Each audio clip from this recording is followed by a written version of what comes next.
Hello everyone, and welcome back to the 6th episode of the 80 Field, the anime talking field. I'm Dimitri and Matteo, your host, co-founder and chief editor at Fullfrontal.moe, and with me this week, I have my dear Matteo, who is finally back. Hello, Matteo. Hello, I'm back. Yeah. This is Matteo, writer and editor at Fullfrontal.moe. Very happy to be here back on the podcast, I guess. Because this is a really fun opportunity for us to discuss things in a different way and more relaxed way. So really happy to be here. And so, what's on the menu today? Well, as our readers might know, so we had a quite long break because we were in Japan. And one of the main reasons we went there at that time is because of the Niigata International Animation Film Festival, right? Yes, indeed. I mean, that's... Yeah, I mean, as you just said, that's why we went to Japan at this moment, because technically, we could go to Japan anytime. I mean, any time is a good time. I'm not sure we have the funds to go there anytime. I mean, we could choose any other time too. Yeah, basically. But yeah, we have to choose. Then thing, I mean, they do have multiple festivals, film festivals and animation festivals in Japan.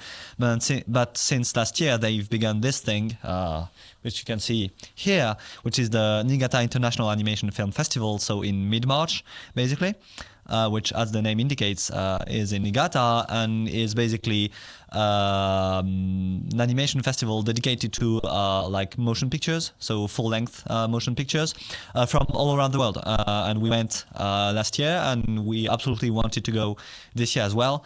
So and after that, obviously, we did lots of other stuff, but we'll discuss it at another opportunity, like in the other podcasts, as we release some of the content, some of the interviews and reports from other stuff we did in Japan after the festival. Basically, Dimitri, this was your first time at Niigata, so maybe we can start by having your opinion, and then I'll discuss how things changed. Yeah, since exactly. Last because last year, the first edition of the the first time it ever happened, you were there with Ludo, but this was my first time going there, and since you were so, you had just such a great experience. I was really looking forward to go. And it's a very cute film festival, you go to these different locations which show the movies. The Niigata isn't that big of a city, or at least the locations where the festival happen aren't too far away from each other. I had a quite good time. It was rather cold, right? We had some snow. Yeah, so last year, I believe we had some sakura, in bloom. At the end of the festival, it wasn't the case. No. This time, I guess March, on this side of Japan, where it's rather the north side. I guess in March, it's not surprising that it's cold, but yeah. Yeah, it was rather cold, but it's kind of a smaller, not necessarily smaller in size, but smaller in scope, ANSI festival, right? Well, basically, there's the fact that they're only showing full length films, whereas ANSI, they show basically everything, TV series, shorts, graduation films. They show a lot more. They show also everything at ANSI. So. And you also have the international animation market, the MIFA, which also takes a huge chunk of the festival. But still, you have the same feeling of, you're going to one location or back to your hotel, and there is Masao Maruyama just standing there at the konbini, just as it happened on my second evening there. I was just grabbing something to eat at the konbini, and our friends from Anime Land are like, Maruyama is in the 7-Eleven, and I'm like, yeah, you're joking, and no, he was actually there because he was staying in the same hotel as me. So yeah, the same kind of fun moments which make for good anecdotes. Yeah, that's the good I mean, that's the good point of festivals, and that's one of the things we discussed. So in the interviews we are releasing about the festival, notably like with Takeshi Sudo, Tadashi Sûdo, so who was the like festival, the program director who selected all the films which would be screened, and Tarô Maki, so basically the guy who gives the money to the festival, and they both said this, that this is one of the reasons they chose Niigata, is that it's rather small, and so you do, I mean, a festival, it's this kind of stuff, right? I mean, in our case, we don't go to festivals to watch movies, and in that regard, like, this edition of the Niigata Festival was a huge success for us because we basically didn't see any film. And as we say, if you have time to watch movies during a film festival, you're doing it wrong. Exactly. So basically, yeah, that's my point. I mean, obviously you want to see the films, but film festivals are like the encounters and so the anecdotes and, this kind of stuff, rather than just the films, which obviously we would like to go watch as well. But I mean, you can only do so much. You should really only go see stuff that you can't see outside of the festival. Yeah, yeah. Like, and you have to choose, like, you have to set your order of priorities. Like, for example, so I would have loved to see Gauche. So there was a screening of Gauche, the Celeste. But I think you had to have an extra ticket, something like that. So I end up not seeing the movie. But that's the kind of thing I would have loved seeing. But if there's something more important happening, like you have the opportunity to meet someone or there is an interesting talk, then you should rather go see that. Yeah, but in that regard, in terms of like films you can see elsewhere, so not necessarily in our case, though it does apply because I mean, even from France, we do have limited access to like international animation. Like we do have a lot of Japanese animated films coming, obviously a lot of movies from the US and other French films being screened, but like a lot, like for example, the Canadian films or the films from like, there was a film from Thailand, I think. All these films, we don't get to see them in France. And in Japan, I mean, they rarely do as well. And the thing is, I know that a lot of the films that are screened at Niigata won't necessarily be distributed in Japan. I mean, the main example, the big example, which is I think very ironical, is Blind Willow, Sleeping Woman, who earned the prize, the first prize at Niigata last year, and it's only going to be distributed in Japan like, I think next month, or I mean, it took some time to find a distributor. It took more than a year to find a distributor, even though it it won a prize at the new Japanese Animation Festival. So, for people coming from Japan, I guess there's real value in this festival, because also as we discussed in the interviews, this kind of festival is kind of pretty new in Japan in terms of like festival landscape. Yeah, you had Hiroshima, which was kind of similar, but it wasn't the same. It wasn't not really similar because, I mean, it does have this vibe of like, taking a smaller city outside. I mean, I've never been to the Hiroshima festival. But also in the kind of stuff that shows. Yeah, I mean, you do have the same vibe because it's a festival, but it's a festival for independent animation, which is very different from Niigata. Same for like the New Chitose Airport Festival, which is more dedicated to shorts. And then you have the Tokyo International Film Festival, but which is a huge festival. And it takes place. It's not only animation. And it's not only animation, and it takes place all over Tokyo, so it's really huge, and you don't get like this vibe we talked about. So Niigata, it's only the second year. It's really new, and yeah, hopefully like for animation fans in Japan, people see a value in coming and will come, and people from outside Japan will come as well, because the festival is really great, basically, and it's worth coming and supporting them and meeting the people and seeing the stuff they are doing. And that's something that also changed compared to last year's, that you had a lot more international people coming. They did the effort, because basically last year, the only non-Japanese media that were there were us and I think ANN, and I don't think anybody, I mean, from overseas was there. So this year there were more media. I mean, I can't name them all, but there was but there Japan were- Times. I mean, there was the ANN as well. there was Matteo Boscarol also. Yeah, and there were people from France, from Animeland and everything. So they did this effort of like bringing more But foreign even media. amongst the filmmakers also and- were a lot and, more. And clearly, I mean, I mean, it's in the name. It's their brand. It's international, and I think they're really.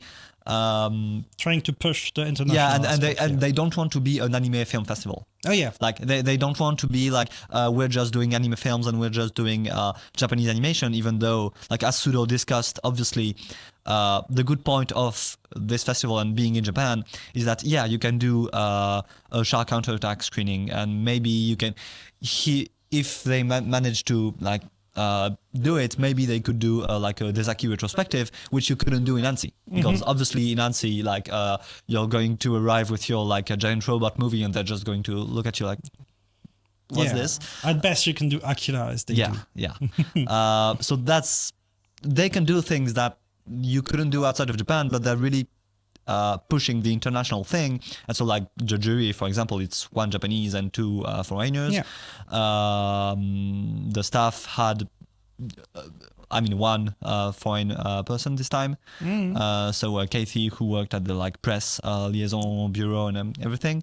And so also they're doing efforts. they're arranged for simultaneous translation also. Yeah, but that's one of the things which we discussed with Maki, because clearly it's their brand to be international, but they could go, I think, further in that regard, like especially with the interpreters, who like I think were there at most of the talks we attended, but not all. First, and But second, the first year there weren't any, right? last year there weren't any, so they're doing efforts. They're they- bringing some, but there weren't interpreters at every event. And if I had to like say things bluntly, I mean, I know being an interpreter is like hell, but you know, I've seen better job at interpreting, basically. They could it could So, be done better, Yeah, but they can do. They can still. It's already a good step forward that they're doing clear. it at all. They're clearly improving. You have to. I wanted to like discuss both the good things and the less good things. But clearly, it's a great festival, and it's only the second year. Yeah. So hopefully they manage to like make the thing bigger and improve.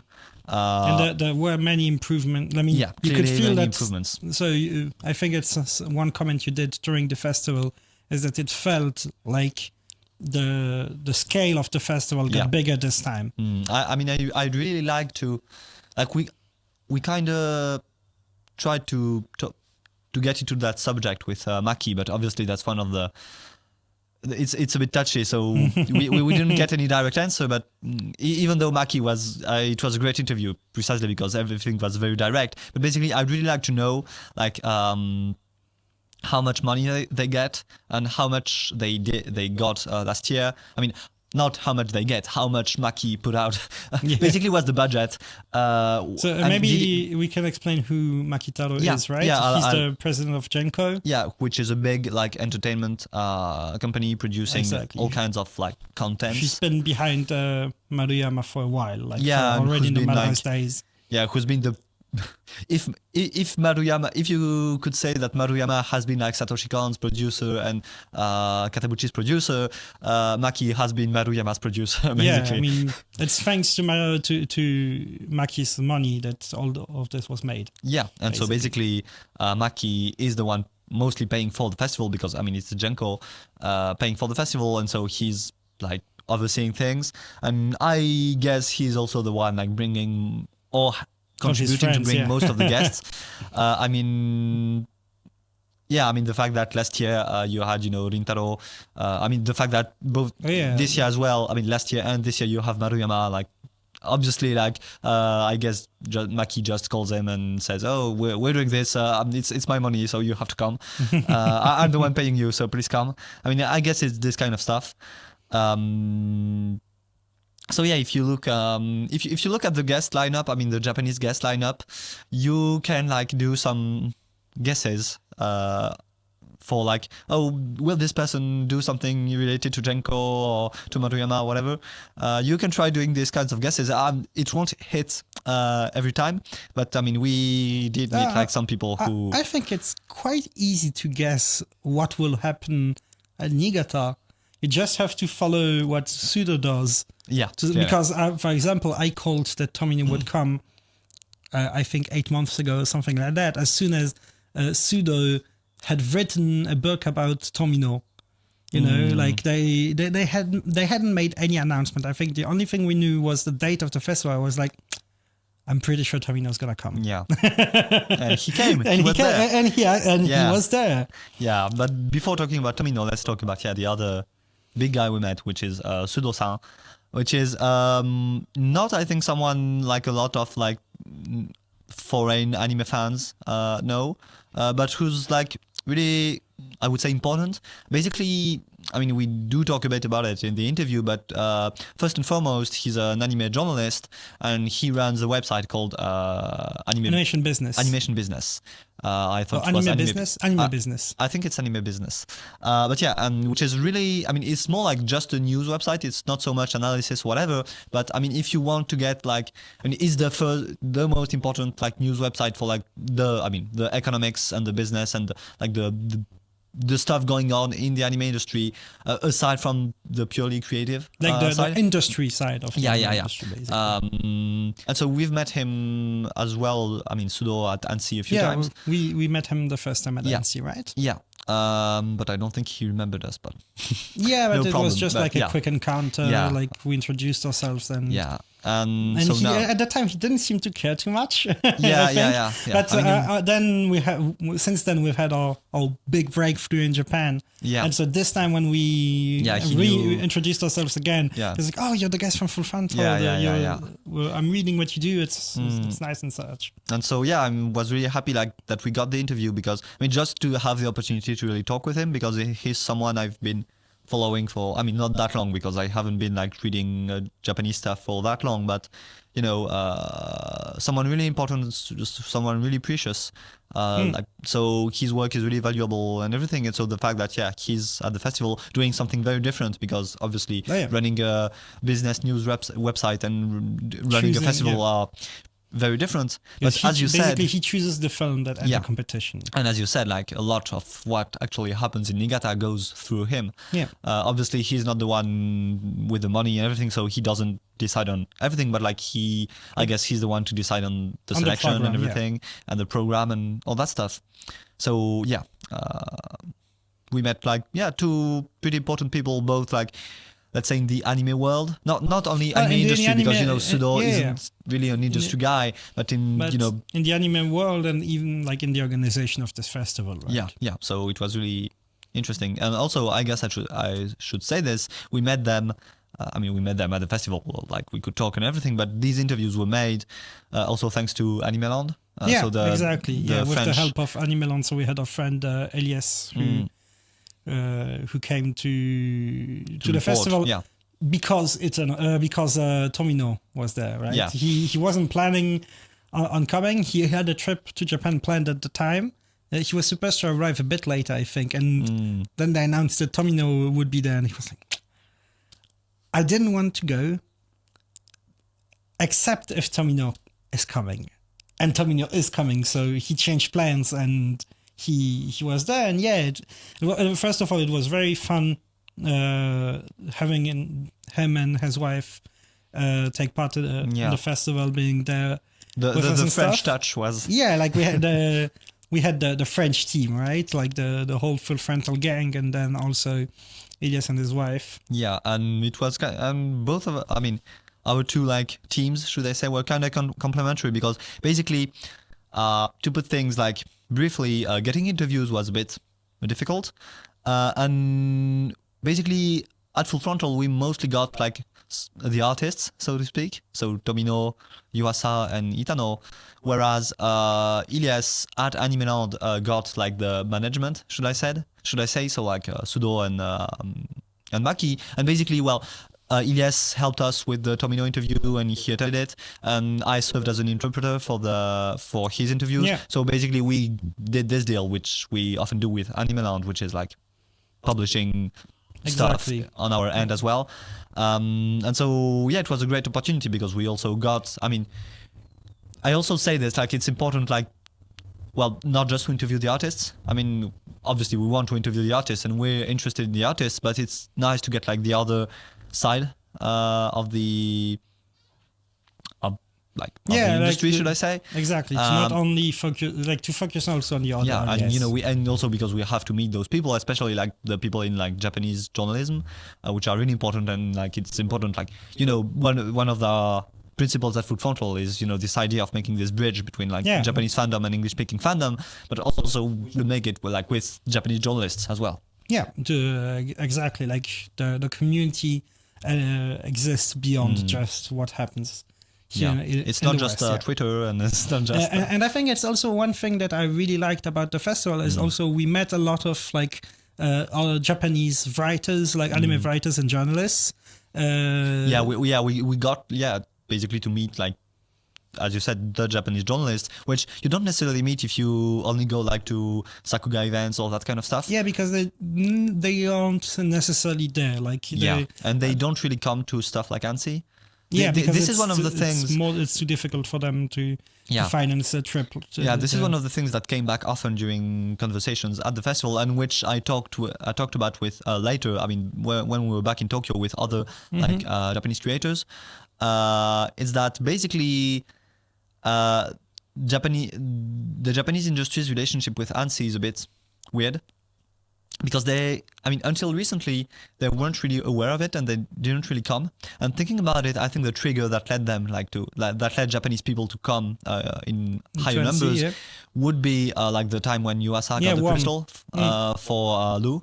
But even now, clearly, I haven't been to ANSI that much, but clearly when you go to the MIFA, so the animation market,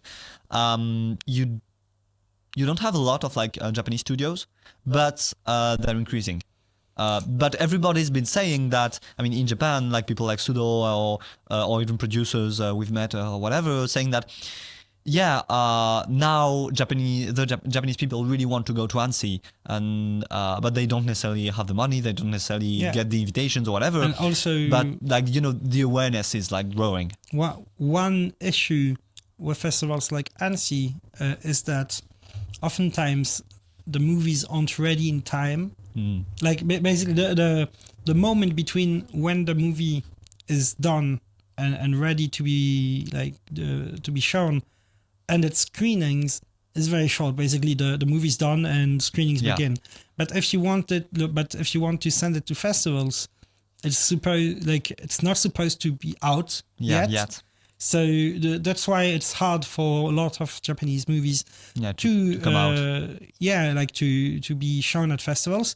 And so, for example, Niigata, the choice they made is they won't restrict. Even if the movie is out already, you can submit it. Like, which for is example, why Maboroshi Teze was in the competition and it even won a prize, actually. Yeah, right. Also, so I'm getting totally off track from Niigata, but regarding ANSI, it's making me think about Well, it's soon, so at the moment when we're recording this, the recent announcement that so Yamada's movie, Kimi no Kimi no Hiro. So what's the Colors Within? The Colors Within. I don't like the title, but it works, I guess. It works, I guess. But because I think Saru is very. They've always been international and everything, and so it's really got also the fact that we met Yuasa and we went to a talk event and then we made an interview, and also meeting with other people who have been involved with Saru and stuff like that really got me thinking. And the fact that they're really. Yuasa already had a cult following before that, but his Saru time and his Crystal at ANSI and everything really made him a really global, really famous director. I'm not sure if you could say Yuasa is mainstream, but he got more mainstream than he was before. He was a cult director before, and now he's more famous anyway. since Devilman Crybaby and Netflix, I think that made him. He's not like Naruto or Demon Slayer kind of mainstream, but he's become more mainstream than he was before. And clearly, Saru and like the producers behind Kimi no Hiro are trying to do the same thing with Yamada. I think that's, and the fact that Kimi no Hiro is in the official competition at ANSI and all that stuff, but Saru really has this, I would say, global strategy. It's not the first time she's been in official competition, because the Silent Voice also was in competition. True. And actually, so Listen the Bluebird wasn't in competition, but it was also it also had showings at NC. Yeah, you're right about you're right. Yeah, so I guess. I had forgotten this, but you're right. But yeah, I guess Yamada is getting like the Silent Voice, like the fact that Silent Voice was in competition. It's the year Yuasa won the Crystal. And it's very important because that's the way En Young Choi met Yamada. Actually, that's true. By watching Silent Voice at NC. Yeah, you're right. But when she came, when Yamada came to NC like 2 years ago, I got the feeling that people didn't. I mean, anime fans naturally came. Well, you had Yamada fans like fans of K-On! And but stuff. I got the feeling that she wasn't one of the big names of the festival, and I guess they're trying to really push her internationally to make her like not the next Miyazaki but the next Yuasa, basically. But make her a hyped director. Basically a global director on the level, and like maybe not just for anime fans. Talking about like the next Miyazaki has become meaningless, but now you can talk about like the next Hosoda, the next Shinkai, in terms of like an anime director recognized as like an author doing popular films which work out. And they're not just de-referenced as Miyazaki was. There are multiple people, but I guess there are increasingly studios and people and creators want to like get to that status, and I think like there's a clear strategy to make Yamada a director on that level, and I'd be very happy if that happened. Clearly, hopefully without like diminishing the quality of her works or whatever, but I mean, given that she's still working with the same team, like on Kimi no Hiro, like Reiko Yoshida, Ushio, and I don't remember the name of the character designer, but I think it's Kojima, the guy who worked on Heike, I think. I don't remember, but I mean, she's still working with the same team, and hopefully things aren't going too bad at Saru. Hopefully. But Who knows? But clearly, I mean, I think there's this strategy and like, this because we talked about it with Sûdo, this globalization of anime, which has more or less always been international, if not global. But but more in the marketing, on the marketing side. Like things are getting different. Before it was like unintentionally international. Like people, like it's so good, people are interested in it. But today, like they try to push the envelope for globalization. For like. They try to have strategies to make it appealing, like to appeal to global markets. Which, my opinion, is that most of the time they're doing it wrong. But the actual movies and shows are just so good that they find success with anime fans. And it's just that, like, I think like most of the marketing teams, especially working on anime, don't understand anime fans and don't know how to make a project or something appealing to them. So is this especially on the Japanese side. Is this the moment where we move on and talk about Anime Japan? We can talk about it, but maybe a bit later. Okay. I don't know. We will save the bad mouthing for later. You went there for the last episode, but basically in the last episode there was a lot of swearing. Well, you don't have to swear. But I think I'll get quite annoyed if I start talking about anime Japan. Okay, so I'll go back on track and talking about. Yeah, so let's go back to Niigata. Yeah, because that's a nice place. And maybe we can talk about the opening ceremony, because we haven't seen a lot of things, but one thing we attended was the opening ceremony, of course. which was very interesting in So lots of it ways. was quite fun. So there was a few speeches by the Mr. Inoue, the director of the festival, and I think Maki also made a speech, and basically Sûdo all the big and guys talked. Then there was supposed to be Screening. a screening of Kurameru Kagari, right? Right, But the problem is that earlier in the day there was a showing of Inu, and was a special showing with like like this kind of showing where you can dance and sing, and like basically they you can party during the screening, like a cheer screening, I think they call it, something like that. And so it was really fun. People had a lot of fun. They even shoot confettis in the room and stuff. But the screen was ruined. And so they had to... And also because, the room where they did this, it wasn't a theater. It was like a conference room in some building or whatever. So it wasn't really made for screenings. And maybe also, if we were talking about the good things and the bad things from the festival, maybe one thing I disliked. One thing I have an issue with the festival is that most of the places where you watch the movies aren't actual cinemas. They aren't actual theaters. And in both interviews, I think, both Sûdo and Maki told us, but Niigata is cool because you have a lot of places where you can screen stuff. But regarding that, so obviously... So they repurpose... So what they do is they repurpose conference rooms or theaters to make the cinemas. But what I find, and you have the Cinewind, which is a very small independent cinema. But that's the thing. But it's 20, it has 20 seats or 30 seats. Obviously, the way theaters work in Japan is very different from France or the US or whatever. But they do. So they do have.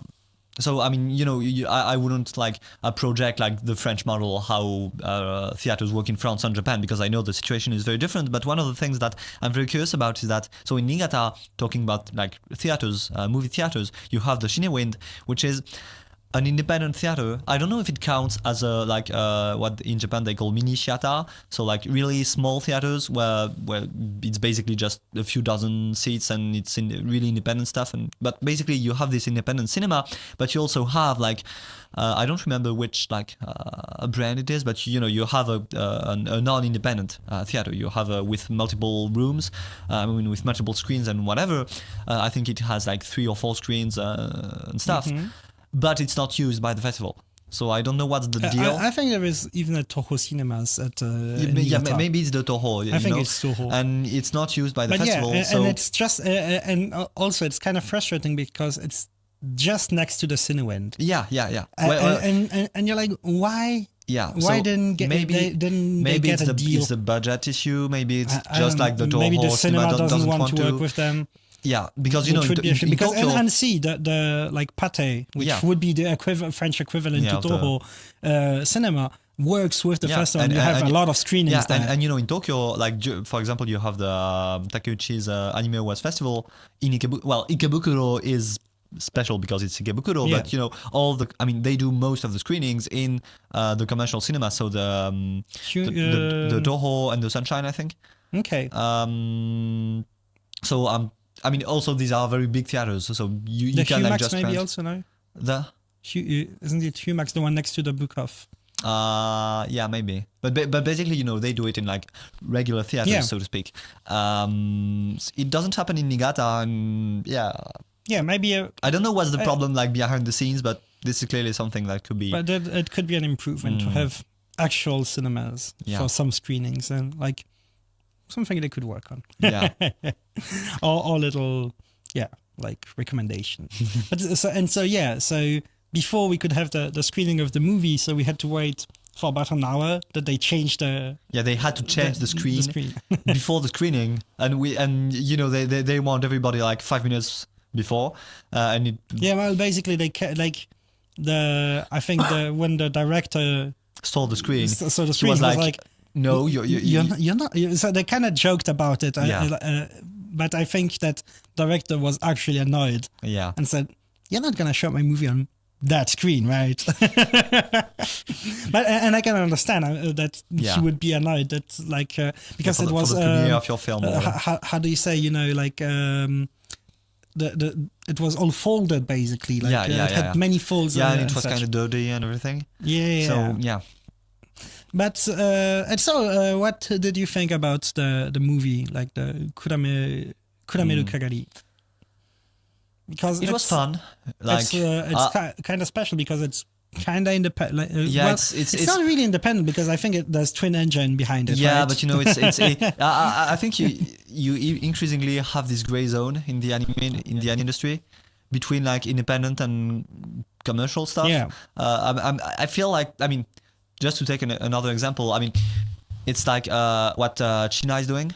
With the Toho anthology, right? He's working at Toho, so it's Toho. You couldn't be more industry, because he's at Toho. Oh, right, because he's. I mean, as far as I know, Kusuria was Toho OLM. Right? Yeah, I mean, I could be wrong about the precise status, but as far I do believe that he's in house there. Okay. Or at least he's on contract there, but basically, he's working. But he's working for Toho. His recent works or Toho. He's working for Toho, which is like the big corporation, so it's not independent at all. But it's they seem like independent projects. It's an environment which allows him, for whatever reason, to do like stuff which seems independent, like MVs and shorts and whatever. So where he has a lot of control. Yeah. So it's this sort of gray zone. And I mean, I always come back to this example, but which I think is really significant, which is Chainsaw Man and the endings, where they, right. I mean, because in Japan you have this word which is animation sakka, which literally you would translate it as animation author or animation author, but basically just means independent animator. And so in for Chainsaw Man they didn't call animators whatever, they called animation sakka, and so for what's the name? Kurameru Kagari. Yeah, but Tsukehara, so the director. Oh yeah, I'm sorry. I think he's in this gray zone. Like I do believe he's basically an animation sakka, but he's like moving on to bigger projects, and moving on to bigger projects necessarily means. And so it feels like this sort of gray zone, basically. Where the movie itself feels very like authoristic, and like you feel that because basically he has this world which he also built in his other movie, which is Kureyukaba. Kureyukaba, right? And so this is a spin-off of that. Yeah. But since Kureyukaba took so much time to produce, actually, both movies are released kind of at the same time. Yeah, that's it. Or not very far one from another. But basically, he's built this world, and he's just keep building around this world that he's created, basically. Which is cool. Which is really cool. But basically, my reaction to it was, it's more that I like Tsukehara himself than the film. Because I mean, to put it very bluntly and a bit meanly, the film looked kind of cheap, but it was nice. It was charming, It was cool. It was charming. It was nice. And Tsukehara himself, he's got this look. He's in a hakama and kimono and whatever. And and he looks really fun. He behaves really like an author. Yeah, I mean, I love these guys in Japan who men and women who still dress like as if it were the Taisho era, because I love this style, and so he's just like that, and he looks really fun. So I was like, I like him. The movie's nice, but I like him better because he looks really fun. I mean, I thought I don't necessarily agree that the movie looks cheap. Well, it's like that. It looks like it didn't have a lot of means, but you feel that a lot of work was put into it. Oh yeah, clearly. Yeah. And I just think the world building, like this whole world he built, and the way he gives you a bit more information about how this world works, in relationship to the other film, is really nice. And I hope that he gets opportunities to keep building stories in that world. Clearly. And so we talked about the Inuo screening before, which happened. So all these problems with caused all these issues with the screen.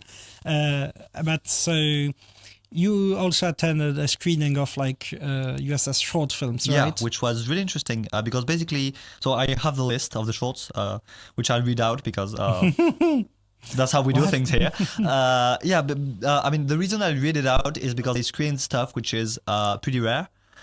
So first they screen, which what I think is like one of maybe his directorial debut, whatever, which is a pilot film called Nanchatte Vampire. Which is like a sort of vampire story, pretty fun. Like a short film called Yume Miru Kikai, so the Dreaming Machine, but nothing. What? They showed Satoshi Kon's movie. Yeah, what? The one that was never made. Yeah, I was very confused. Maybe I was the only one because I'm dumb, but you know. But which is like so it's from 2007, and you know it's this era of Yuasa, like the kick art period, Kemonozume kick art period. So it's in that style, very colorful, very weird, lots of like poop and everything.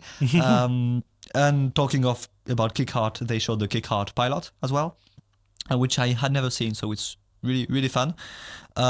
His Adventure Time episode, which I don't know, like I'm going to sound like a boomer here, but I don't know if young fans and like young Yuasa fans, so basically you know the people who got in with Devilman Crybaby and with his Saru works know. I mean, I don't know if nowadays this episode is really famous, but I mean this was the first time I saw it, but I know that when I became an anime fan, everybody was and I was getting into those circles of like not Sakura circles yet, but like you know talking about the big directors and everything.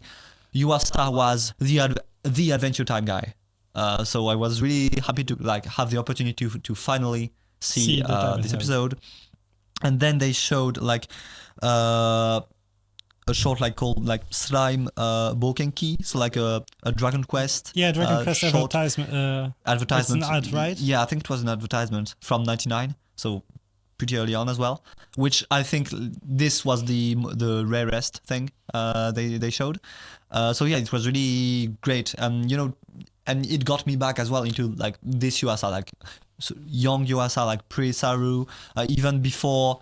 Well, not before. I mean, some stuff comes from before Mind Game, but you know, basically the Mind Game kick art era Yuasa, which was really different from like Yuasa today, and it really got me into this, back into it, and you know, thinking,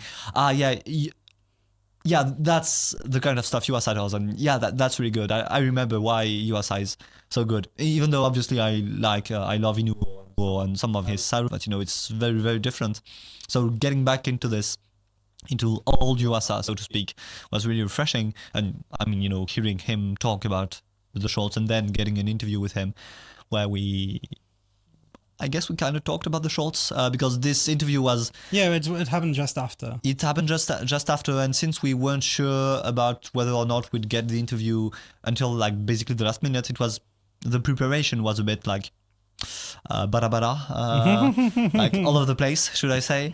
So we did improvise a few questions about like his shorts and everything, but if you want to read that interview, you'll have to wait because it'll come out in our... I mean, we mostly talked about one thing, which is Space Dandy. Space Dandy, right? Because it will be in the Space Dandy doujinshi that will release this summer. Yeah. So yeah, like look forward to it. It was a fun experience. Yeah, it was a fun interview. And also one special thing about that screening in this interview is that it was a special day for Mr. Yuasa. Yeah, it was his birthday. It happened on his birthday. Yeah, right. And so he brought like some sweets or whatever. Which I think it was like rice audience. Cakes, chocolate rice cakes, something like that. Yeah. Yeah, and so everybody could grab one. Yeah. Yeah, it was really nice. Yeah, I think... In my case, I think it's the first time I've met Yuasa because I wasn't there when he was in... I mean, I've never seen him in Annecy, even though I know he comes a lot, but... Yeah, like my first time was in the year 2 years ago when Yamada came, he didn't come. Oh, yeah, he was supposed to. No, wait. No, he was there. Choi didn't come. Yeah, Yuasa was there because we even asked him questions during his talk. Yeah, that's true. So Choi was supposed to come, but Yeah, but she stayed in Paris. I think she had COVID, something like that. And USA Yeah, was... I'm sure she had COVID or something like that. That's the official version. But At yeah, least, so, and USA was there. yeah. So We now, even- so now that you say it, I have seen Yeah. Yuasa before, and we you didn't met like him talk, but but from afar, right? yeah, We but I asked some mean, questions during his basically talk. seeing him live.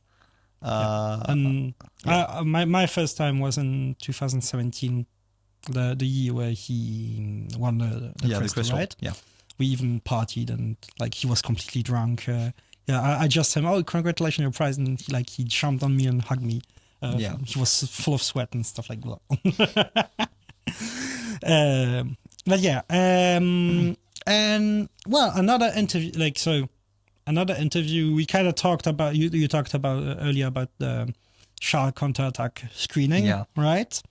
So there was this the screening of Shark counterattack with a talk with Izubuchi and Mr. Tomino, right? Yeah, and this was clearly one of the big events of the festival. I think like the room was, I mean the theater where they exhibited it, like it was sold out in like a few hours. And really, usually for most screenings, really journalists could like attend the screening. But for this one, since there was no more room, we could just attend the talk, and then we had to leave, which I was really sad about because I really looked forward to seeing Shark's Counterattack on a big screen, which I've never done. I already did. And it's one of my favorite films, so anime films. So it's incredible. Yeah. But anyways, yeah.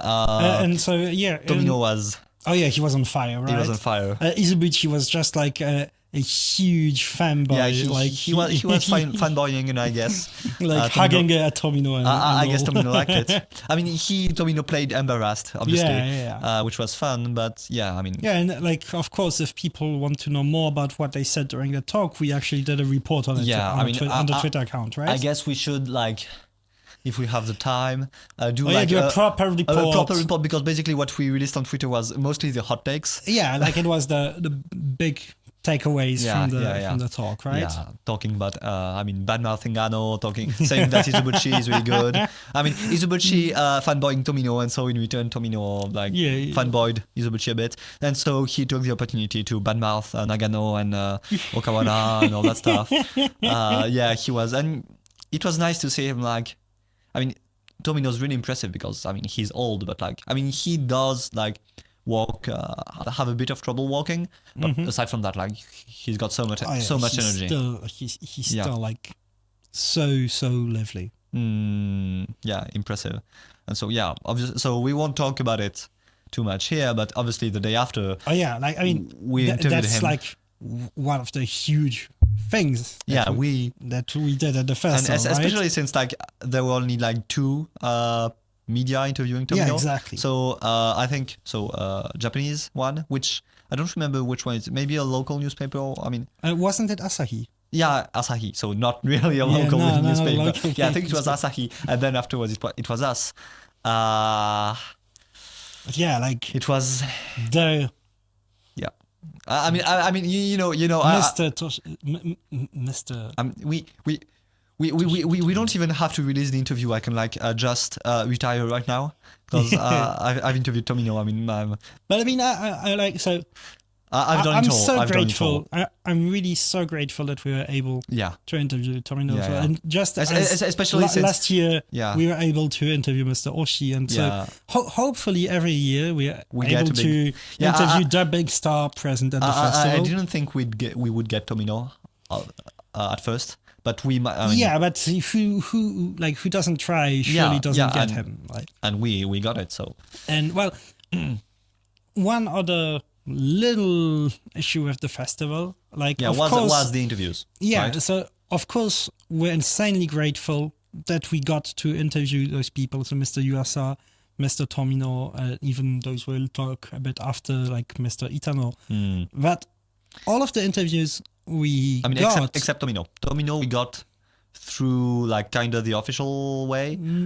But are you sure? And I'm quite sure, like it's still the same person, you know. The same person who actually told us that it's alright. So to me, it feels that all of the interviews we got, none of them was through the press office. The official, which, when the press office is supposed to take care of the press, of that, especially like it's a. Yeah, It's just that it's a bit disorganized. Yeah, and especially since, I mean, I'm not saying, they should treat foreign press better, but when... But I think we explained that, it's a big investment for foreigners to come. Because, of course, if you're from Tokyo, okay, you take the Shinkansen, it's 2 hours, it's 10,000 yen, and you're there. But to us, it's thousands of bucks to come. And it's a big organization. Yeah, and the thing I noticed, I think... And like Elias, for example, was kind of annoyed because, he interviewed Sûdo and... because as I said earlier, they got the management side, but they would have wanted to have the artists, obviously. Exactly, and they got none of them. Yeah, and when you're spending thousands of bucks to come, and you make arrangements, etc., to be there, it's not... So we were lucky. We know some people who help us out. And I mean, we know things are going to work out. Exactly. So we started right away. And we know that the festival is doing the job and everything. But they're doing that. They're doing the best. But I think that maybe they should work a bit on the organization side. They should try to organize that side a bit better because it's not like I don't want to complain because in the end we got who we wanted. It's just that it would be better if it went through the official ways, and especially it's for the others because I don't want others to go all the way to Niigata and then feel frustrated because they didn't get this or that or this. And of course, not everybody can interview Tomino. I understand that he only has got this much time, but still, try to find ways to make the trip worth it for those who. But that's one of the constraints, I guess, of the festival, which is, this might sound weird, but ANSI, basically people from overseas, I'm talking about artists here. So basically at ANSI, people from Japan, for example, people from Japan, but people from all over the world come, and so they come for the entire festival because since they come from far away, they have to make their trip and they stay the whole week and stuff. Yeah, but since Niigata, so all the people the directors from the official selection or whatever, they're here for often the entire festival, but all the Japanese guests, who constitute most of the guests, because you have very few talks by foreign artists. You have the people from the jury doing masterclasses and everything. Well, this year there was Lodenbach and Matteo, who were kind of invited at the last minute. But you have very few talks by foreign artists, and so most of the actual guests are Japanese guests, and most of these Japanese guests just come for 1 or 2 days. Because Niigata is actually quite they do the round trip it's from Tokyo. 2 hours of train. Last year I remember with Kameda, when Kameda was there, I think he just came 1 day or 2, and Tomino was the same for Tomino. He was just there, he came he came the afternoon of 1 day. He did the screening. He did the stayed screening 1 day after, and then the day after he remained maybe half the day, and then he left. And then he went. Most of the guests were actually like this, which means that to schedule anything, it's complicated. So there isn't much time to schedule stuff. Yeah. So. But and so anyway, the Tomino interview will release soon. Yeah. Right. I just working on it. I just wish Tomino spoke normal Japanese, which would make things infinitely more simple. Aside from that, it's very. I think it's obviously as time goes by, my translation skills have kind of improved and everything, but it remains, I think, the hardest interview I've ever translated. And last year the Oshi one was pretty tough. Oh yeah, Oshi's problem is mainly that. But Tomino, the amount of times where either I just don't understand the Japanese, which is a thing that happens, but also the amount of times where I kind of get the idea of what he's saying. I get the words, I get the language, but I don't get what he tries to mean. What's the meaning, So I won't spoil any of the hot takes, but we did get some, and it was interesting. It was a great interview in the sense that maybe we can tease people a bit about the topics. Yeah, that's what I was getting to. It was interesting because we did get. The problem with Tomino is that when he goes onto a topic, like he goes into a rant and it doesn't stop, and that was kind of what we were afraid of. But we managed to cover, like, basically we covered like some of his works, some of his influences, like politics, because he always loves to talk about politics. We talked a lot about cinema, so it did last like 45 minutes, so it was not a short interview, but like, yeah, I mean, it wasn't one of our longer interviews either. Like, it was so in between. Like, but for an interview of this format, I'm very happy that we managed to cover like such a broad range of themes.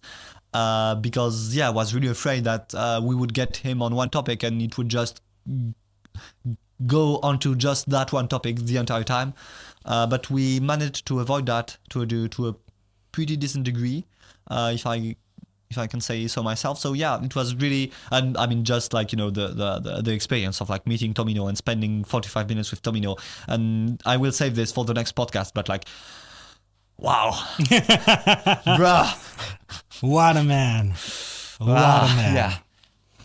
Yeah, and I still hope that we can. I mean, he's someone that you could talk about so many topics about. So I really hope that we're able to maybe interview him again. Yeah, it would be really fun. Yeah, but yeah, and so moving on, and before talking about like one of the other big interviews we did there, we have to do a little detour, right? The origin story. Because that's also one thing that I think is really neat about the Niigata International Animation Film Festival, is that at the same time it happens, there are other events happening in the city, and one of those events is the Gata Fest, right? Yeah. Which is like an anime cosplay event happening in the city, in one of the shopping. It's basically mostly right? related to like the animation school, to the Senmongakko, the Senmongakko is taking part in it. Yeah, but I think it's really the whole Shoten. The entire Shoten guy. But I think like the Senmongakko is like they're maybe not. I don't think they're the main organizer, but they're mostly involved. They're the ones mostly involved, I think. But yeah, basically. But the thing is, so at the Senmongakko, this professional school, vocational school for studying animation, there was a work. So what happened is that every day at the press office, we could go there and have like a little flyer of like what happened the day before and stuff, and there were a few flyers of these events happening. So out of curiosity, I grabbed one of them, and I see a familiar logo on it, NAFCA. Like, what? I look at the program and I see, there is a talk by NAFCA about character design at the Senmongakko. Well, basically it was a workshop. Yeah. And so I look and I say, our friend Nishiterumi is holding this workshop at the Senmongakko. So I was just going to meet with you guys, and I take a little detour, go to the Senmongakko, go to the floor of where the workshop is happening, and I'm like, "Hi Nishi-san, how you doing?" And she's, "Oh, Dimitri, wow, what you doing here? Nice." And so we were quite busy that day. I had to go meet with you, but I told them, I tell her, let's meet tomorrow. Yeah, I mean, let's meet later. Let's catch up for a mess, and definitely we should go have a drink, right? Yeah. So the day after, she's having another workshop. So we attended the workshop. Yeah. Very interesting class. So she was giving a class about character with design. Her friend Naska, right? Yeah, an illustrator, and designer. Exactly. Yeah. About character design. We're a teacher from the school, obviously. And so first of all, it's impressive how fast she is. She's so good. So an interesting class. I think I shared. So there was one anime writer who was there, Tana-san, who wrote a report about the event. So it's in Japanese, but I think like people interested can go translate it with machine translation and get the gist of it. And his report really goes into detail about everything they explained about how to design the characters, how to make the poses appealing, etc. And so of course, so Nishi was there, and so also on You that had day, Ueda-san. exactly, you had the president of NAFCA who was there, Mr. Ueda-san. Yeah, and so the yeah. former president of A1 Pictures and Aniplex, yeah, right? and it was he also gave a talk, a short Oh, talk yeah, about right. his career, which we couldn't record because it was like forbidden. But it was really fun because he was just as on fire as Tomino. And Well, so we told literally- him that like Tomino was there, like, Yeah, yeah. and like that we just had yeah, interviewed Tomino and, stuff. and literally when He introduced himself as, "Oh, I heard that there is a fake Toshiyuki Tomino in town, I'm the real, but I'm the real one." and yeah, he just talked about not diagram. What show did he talk about? Vifam, I think. I think he talked. I wasn't there. I think it was Vifam. I don't remember. Basically, he talked a lot about one of the shows he produced, and yeah, lots of like anecdotes about Sunrise in the 80s. But I didn't take notes, and we didn't record it, so I don't remember anything anymore. But yeah, I do remember that he was on fire, and really Ueda-san is. Yeah, I didn't expect him to be like that. Yeah, he's quite a Yeah, character. but you know, I also thought he was like the few times we met him. So I mean, where he like it was for example a NAFCA event and stuff. Yeah. He seemed a bit more serious and stuff. I mean, but you know, Maki is similar. Like, yeah, you know, right. I mean, like, he's very professional. Then he's just I a mean, big you know, jumpster. we didn't talk a lot about it, but like, you know, the Maki interview, it was really like we're going to do this directly, and we're going to ask like some not uncomfortable questions, but you know, direct questions about like how things work, and complain a bit. And where does the bunny go? Yeah, like and we're not how do gonna things work be- like really concretely? We didn't want to like. We're gonna go full frontal. Yeah, basically. basically. And he really liked it. And so this is why the interview is really interesting, because he's that kind of producer who goes straight into things, and Ueda is the same, basically. Yeah. You have these producers who, you know, basically the kind of guys, when you interview them, you ask a question and they answer, what do you think about it? And Maki did it, and you know, if we interviewed Ueda, probably he would do the same. Well, but it's as I think it's Ueda-san who told us that like a producer's best weapon is like his speech, is the way he talks, right? Yeah. That's and so after the talk we grabbed a bite with them, right? Had a few drinks and something to eat, and so while we're discussing like various things, you know, like usual things we would talk about, people in the industry. And so at some point we're talking about the fact that Ichiro Itano is going to be in town, and so we're talking about Itano and about how he betrayed 2D animation for 3D, right? So, which when you read the interview, I mean, is actually not that correct, I think. But still, you know, that's how Ludo felt, you know, how Ludo put it. Like, why did he betray? And I think that's an image a lot of people have. But, but which basically. But and Ueda's answer to Ludo is, well, why don't you ask him? You know, he's gonna be. You said he's gonna be in town. Why don't you ask him? You want to interview Itano? And we're like, oh, of course we'd love to interview Itano. And so when I noticed that Itano was gonna be there, I said we should interview Itano, and you didn't want to. You were like, no, but Itano's too big. We won't have time to prepare an interview. I wanted to prepare it properly. Well, the interview went very, very well, and I thought we wouldn't have like the time to do something. Yeah, but in the end it worked out. It worked out really well. And so just this moment where there's like, if you want to interview Itano, takes his phone. Do. Yeah, hello Itano. Yeah, well, I heard you're in Niigata in a few days. When are you arriving? Oh no, I'll already be back in Tokyo. But I'm with these French guys, those French journalists, and I really would like to meet you. So after your talk, please leave some time, like give them some of your time, and have an interview with them. And that's it. And that's it.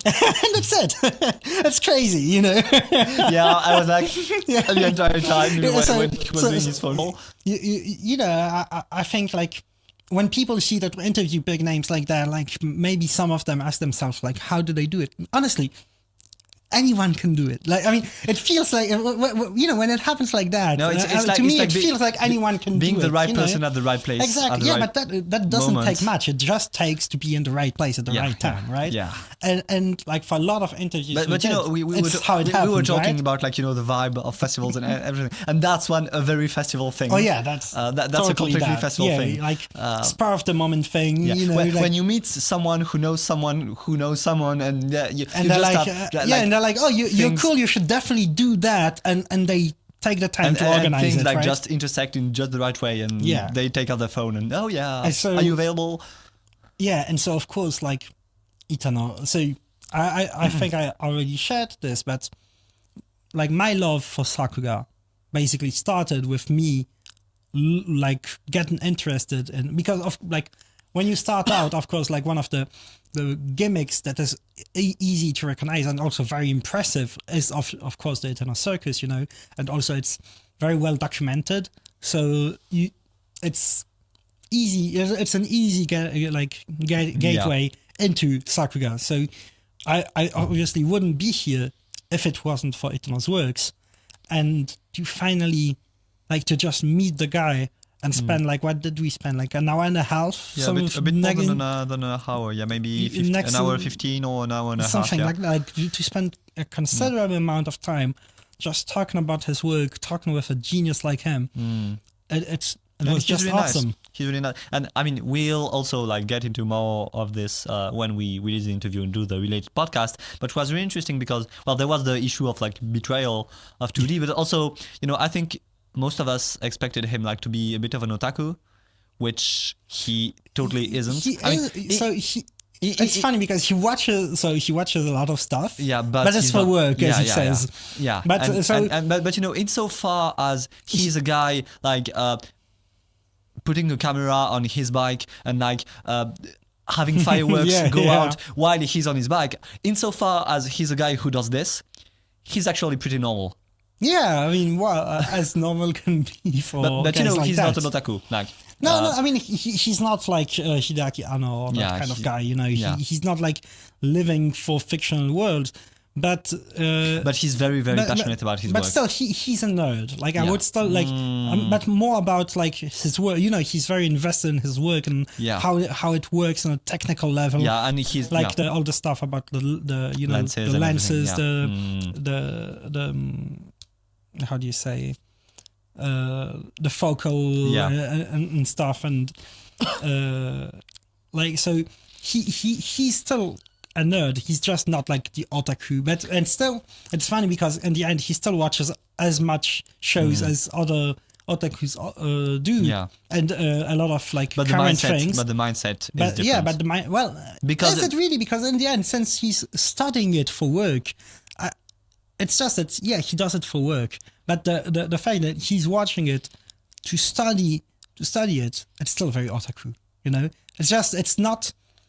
He's not doing it as an otaku, but an otaku would do exactly the same. That's my point, Yeah, an otaku would do the same. He's involuntarily otaku. Not quite about that. And I mean, I'd love to be paid to watch anime and say, oh yeah, so the camera work in Dungeon Meshi in this scene, Yeah, clearly. The 3D CG in this anime, they used this way. Well, if people just gave more money to Full Frontal, we could do this. Remember, coffee link in the description. You can subscribe. Lots of extra content, exclusive content. If you subscribe to our subscription models. So support us. Give us money so we can do many more great interviews like Tomino, Etano. We need this money to translate the interviews, release them. So please support us. great segue. Big brain, I know. But and before the interview with Etano, of course they did the talk. There was a small talk about one of the latest work Etano worked on, right? Which is Sylvanian families. Yes, quite an interesting little movie, which was, I mean, it's not a movie like it's episodes. It was way longer than I expected. I had literally no prior exposure to Sylvanian families and was completely unaware before that it was like one of the world's biggest toy franchises. And I was like, okay, what's this? I know about it because, our friend Yukio Takatsu, he has a daughter which is still quite young, and she is crazy about Sylvanian families. Like, and she's not the only, like, our other friends who have like kids.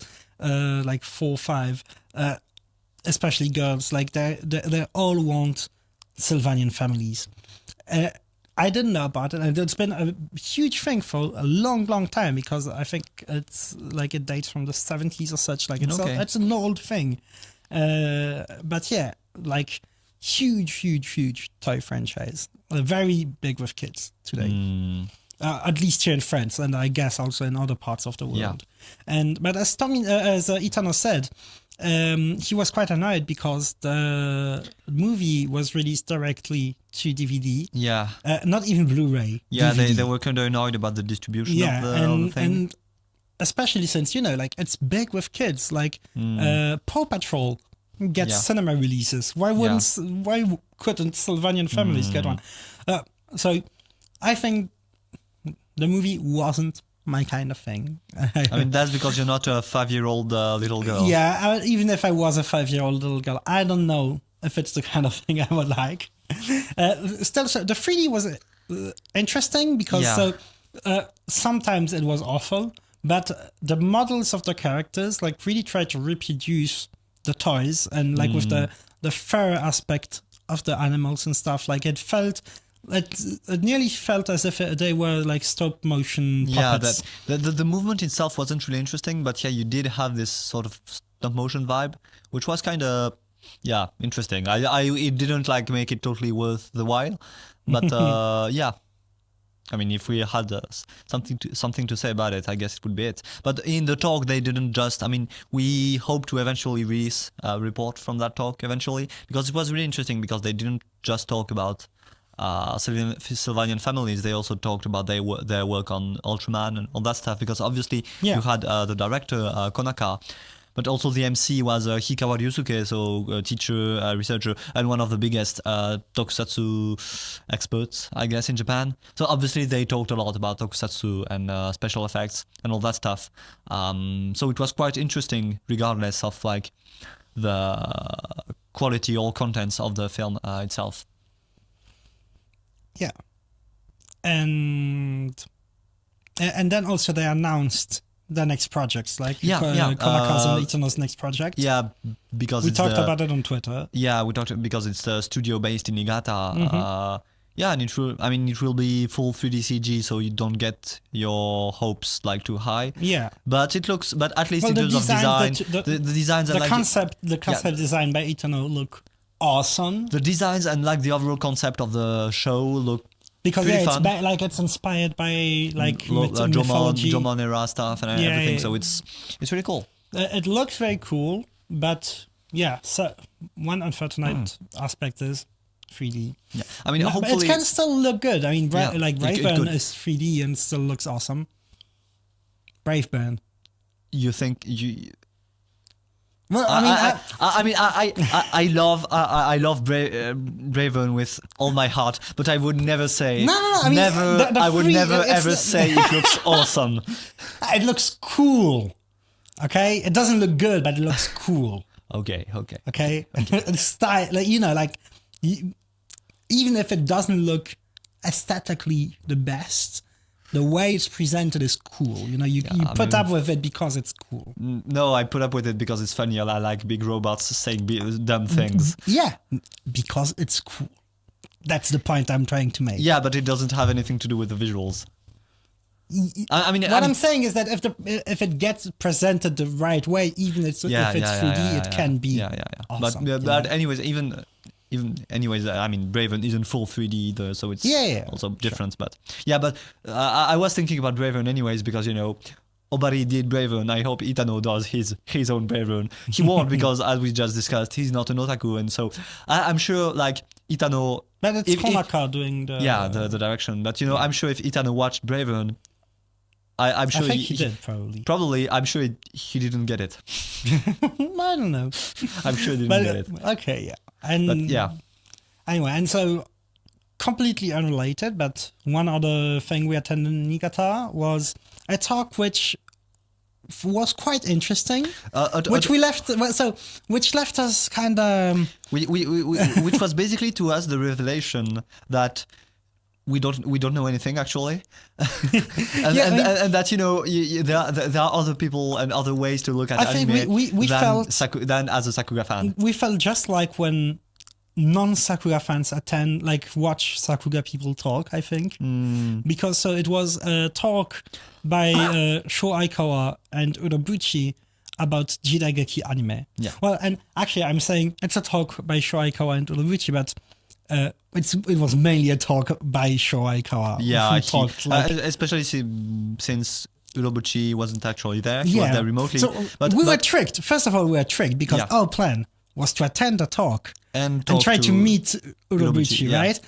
And as we arrive, we see, he's actually on a Zoom call. Yeah. He wasn't able to come to Niigata. But even then, Aikawa just talked and talked. But it was super interesting. It was very interesting because so he made basically a history of Jidaigeki anime, going back to Sabutoichi and Dororo.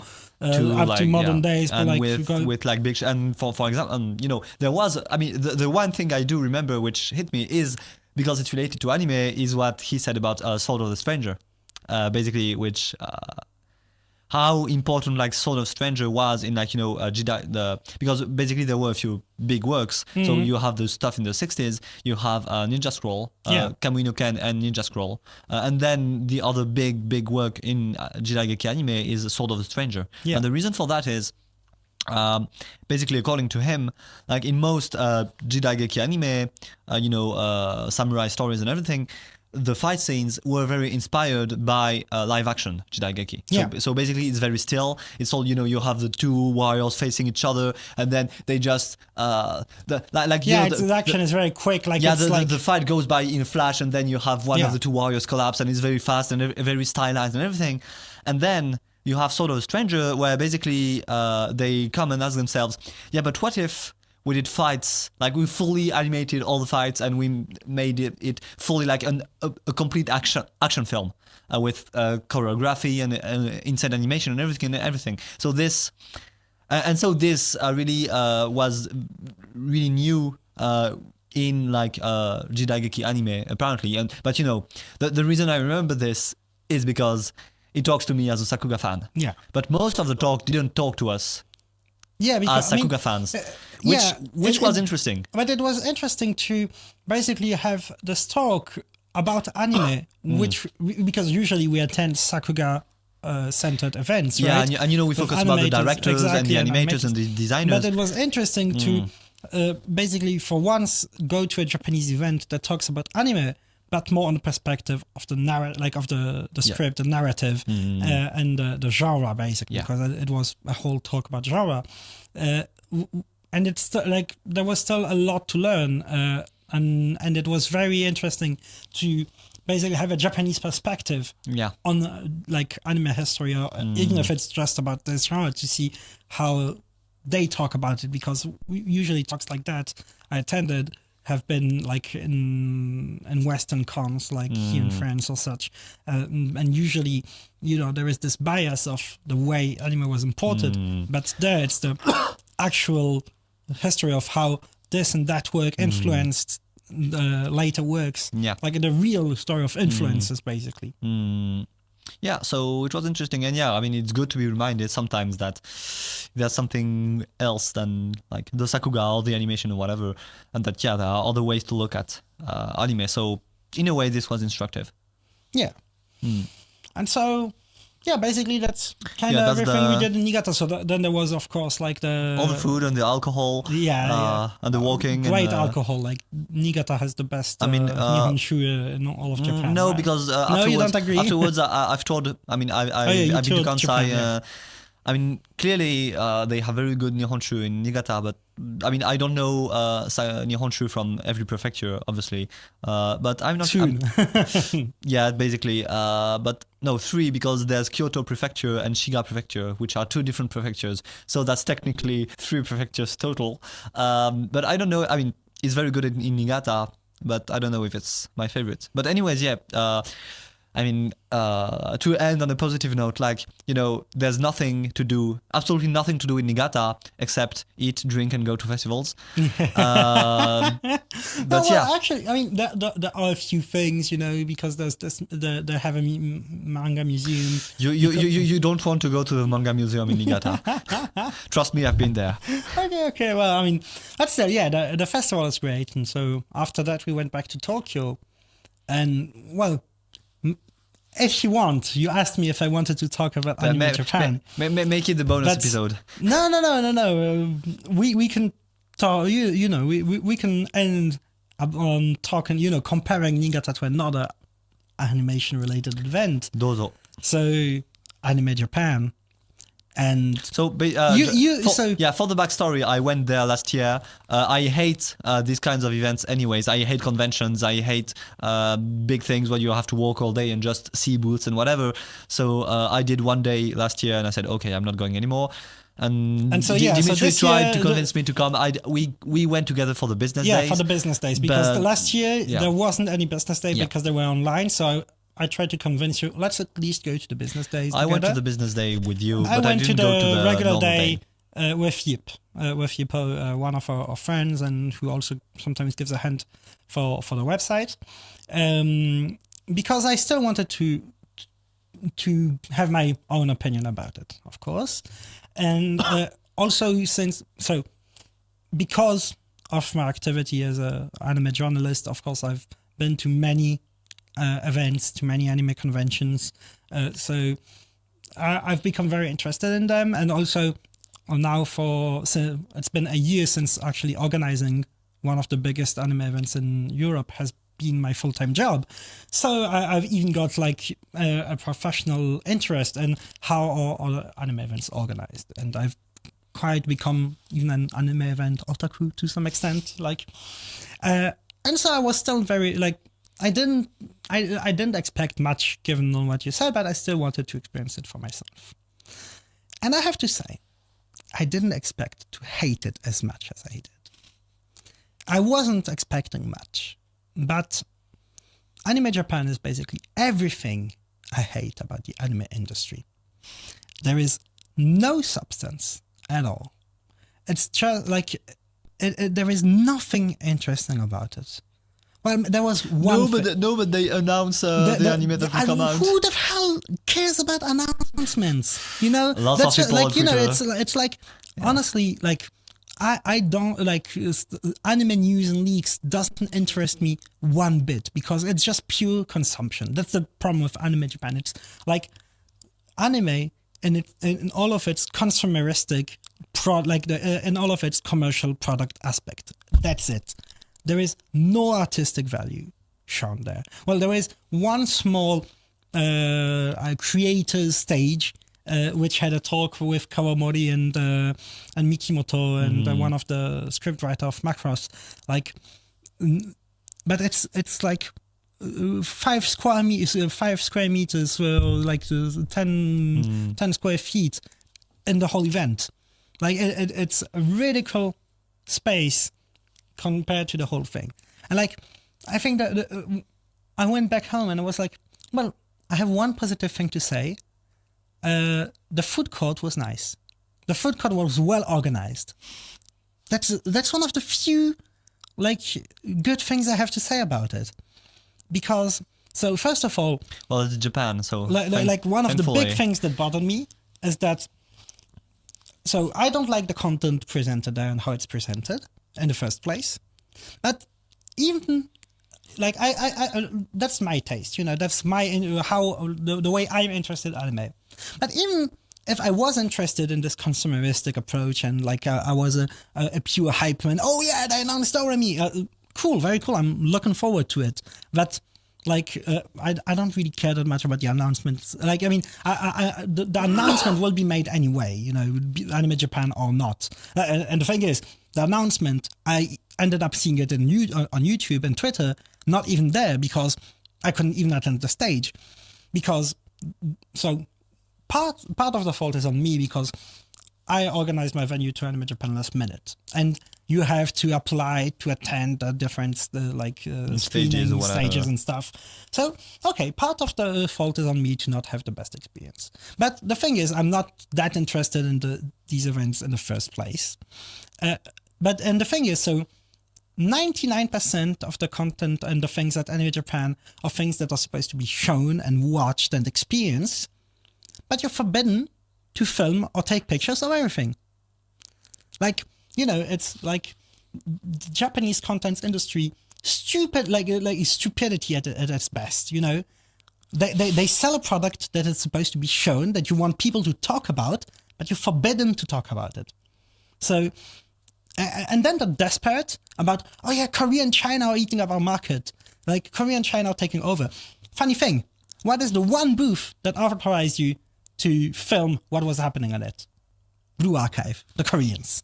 Like, you know, every stupid thing that I'm already like experiencing every day with like Japanese industry and those white collar people who actually don't care one bit about anime, which we also experienced at the business days, right? Because you have all these producers, all these people who don't understand and care about anime one bit, but are all there trying to sell the series and acting like the big guns in the anime industry, like the big guns of anime, but they actually don't understand one bit about the product they're selling. Anyway, yeah, like it's the pure example of everything that's wrong with the anime industry, basically, and you experience it all in that place. You know, it has it's all smoke and no fire. Yeah. Like they're trying to make this big spectacle about anime, but in the end, like there is no substance. And people who I really have a problem with people enjoying. I really hope people are not enjoying it. Because if they're enjoying it, there is something wrong, really wrong with the relationship to anime, you know. But yeah, okay, maybe I'm the guy who, I'm the old grumpy guy who's saying, "No, quit having fun. You don't have fun and stuff." But really, it's everything I hate about the anime industry. That's why I don't like conventions, and that's why we go to film festivals instead. Yeah, I mean, but like cons in the West, for example, try to have a bit more substance. You know, they try to. Yeah, some of them try to present anime a bit of the artistic side of anime. But I guess, anyways, you don't have like conventions. You do have like of course the SF Taikai, which is like a convention, but you don't have anime conventions in Japan like you do in the West. Anime Japan is supposed to be that thing. Yeah, I don't know, but it's bad. Yeah, it's so. I mean, obviously, it's not so wrong. It's so wrong. It's not like you don't. It's a waste of money. Yeah, it's a complete waste of money, a waste of space, a waste of time, and it's just for production companies to show off. But to show off what? You know, like for example, Toho's whole booth was Jujutsu Kaisen, Frieren, and Kusuria. They've all already aired. Why the fuck do you need such a big booth anyway, just to show off that you had those shows? Yeah, because you're bringing nothing of value. They need to sell goods.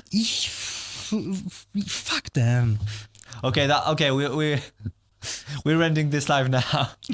Yeah. Like I said, I told you I would get annoyed if I start talking about Anime Japan. So I would rather do it at the end, do it at the end. So come to Niigata instead if you go to Japan around March. Annecy is soon, and Annecy is great. Yeah. Like the town is awesome. Really, really nice place. Yeah. The festival is really fun, amazing. Come to Annecy instead, or Niigata if you can make it all the way to Niigata. Really worth it. So thank you everybody for tuning in this week. We hope you enjoyed this episode of the AT Field. Hope you enjoyed also the articles on the website. Of course, as every time, if you don't want to miss future episodes, subscribe to the channel. If you want, you can also support the show and the website and all the content, the interviews we're publishing through a donation. You can subscribe to our membership program and get extra content, extra episodes with extra exclusive content, like some really interesting discussions about the anime industry and some stuff we couldn't talk too much otherwise about by subscribing to the Ever membership tier through our coffee, link in the description below. And yeah, we're gonna meet next week for the next episode of the 80 Field. Please tell us also in the comments what you liked about this episode. What's your opinion on anime festivals, anime events if you attended? Do you like Anime Japan maybe? What do you think about it? Anyways, thank you everyone for tuning in and see you next week.